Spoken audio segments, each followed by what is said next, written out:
मोहित की पत्नी सुधा ने 5 महीने पहले ही अपनी नौकरी छोड़ दी।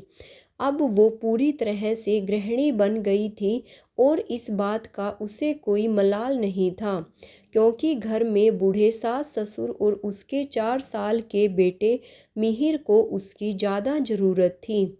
उन दोनों का ही मानना ये था कि ऐसे पैसे किस काम के जो जिनके लिए कमाए जा रहे हों उनके लिए खर्चा करने का वक्त ही ना मिले। इसलिए सोच समझकर उसने अपनी नौकरी छोड़ दी थी और वो घर पर खुश भी थी। सबके लिए हर समय उपस्थित रहना उसे अच्छा लग रहा था। बेटे को भी भरपूर समय दे पा रही थी। नतीजा भी सामने था कि बेटे का वजन बढ़ने लगा था। वो खुश रहने लगा था। वही सास ससुर भी खुद को ज़्यादा समय दे पा रहे थे, वरना वो आधे समय मिहिर में ही व्यस्त रहते थे। अब बाहर जाना, अपने दोस्तों के साथ घूमना फिरना कर पा रहे थे। सब खुश थे। सबसे ज़्यादा खुश मोहित था। वो अपने परिवार को हंसता खेलता देखकर सुधा को मन ही मन बहुत धन्यवाद देता और भगवान को भी, जिन्होंने उसे इतनी अच्छी पत्नी दी। अगले हफ्ते चाचा जी के बेटे की शादी में जाना था।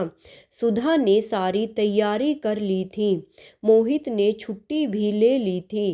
पहली बार घर के किसी कार्यक्रम में सुधा अच्छे से मज़ा करने वाली थी, क्योंकि हमेशा तो ऑफिस और छुट्टी की परेशानी रहती थी। पर इस बार उसे कोई टेंशन नहीं थी। अगले हफ्ते सब चाचा जी के यहाँ पहुँच गए थे। सुधा इस बार पूरे मज़े के मूड में थी। जाते ही उसने सारा काम भी संभाल लिया था। घर की बड़ी बहू थी और देवर की शादी। वैसे भी भाभी को देवर से ज़्यादा ही स्नेह रहता है। सुधा ने सुबह का खाना बनाया और सबके लिए हलवा भी बनाया। खाने में सबको मज़ा आ गया। छोटी चाची बोल पड़ी, वाह मोहित, तुम्हारी पत्नी तो सर्वगुण संपन्न है। सुना था कि मैनेजर थी ऑफिस में और नौकरी छुड़वा दी तुमने। मुझे तुमसे ये आशा नहीं थी। चलो कोई बात नहीं, इतना अच्छा खाना बनाती है, कोई रेस्टोरेंट ही खुलवा दो। क्या सुधा, तुमने भी घर पर बैठने को हाँ कर दी? अपना टैलेंट खराब कर रही हो। बच्चों का क्या है, वो तो संभल जाते हैं। मुझे ही देख लो, अभी तक नौकरी कर रही हूँ। बस 2 साल बचे हैं रिटायर होने को। अरे हमारा भी तो करियर होता है भाई। क्या घर के पीछे सब छोड़ दें? आखिर हमारी भी पहचान होती है। अब क्या सिर्फ पति के पीछे पीछे घूमते रहो, वो ही सब कुछ हो जाता है? मुझे तो लगता है सुधा, तुम्हारा ये निर्णय गलत है। सुधा कुछ बोलती उससे पहले ही मोहित बोल पड़ा, माफ़ करना चाची, पर आप गलत बोल रही हैं। मैं सब कुछ नहीं हूँ, बल्कि सुधा सब कुछ है। वो है इसलिए मैं हूँ। अगर वो बड़े मन से अपनी नौकरी छोड़ने का निर्णय नहीं लेती तो मैं कभी इतना मन लगाकर काम नहीं कर पाता।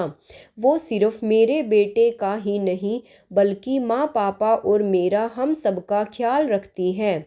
घर में वो है, इसलिए मैं निश्चिंत होकर कहीं भी जा पाता हूँ। सिर्फ नौकरी करना और बाहर पहचान बनाने से ही आपकी पहचान नहीं होती। उसकी पहचान ये है कि मैं सुधा का पति हूँ। मिहिर सुधा का बेटा है। माँ बाप सुधा के सास ससुर हैं। मेरा पूरा घर उससे ही चलता है। उसके बिना हम में से कोई भी कुछ नहीं है। सुधा बहुत दिनों से सोच रहा था, पर आज सही मौका है। मैं आज सबके सामने तुम्हें धन्यवाद देना चाहता हूँ। अगर तुम नहीं होती तो पता नहीं मेरा और मेरे घर का क्या होता। मैं भगवान का शुक्रिया अदा करता हूँ, जो उन्होंने मुझे इतनी समझदार पत्नी दी है, जो ये समझती है कि उसकी पहचान सिर्फ बाहर काम करने से नहीं, बल्कि उसके परिवार से है। इसने अपनी कामयाबी के बारे में ना सोचकर परिवार को प्राथमिकता दी। तुम्हारा ये हम सब पर एहसान है। मैं एक बार फिर हम सब की तरफ से तुम्हारा धन्यवाद करता हूँ। तुम हो इसलिए मैं हूँ। सुधा आंखों में आंसू लिए मुस्कुरा रही थी। पूरा परिवार तालियां बजा रहा था और छोटी चाची चुपचाप गर्दन झुकाए खड़ी थी।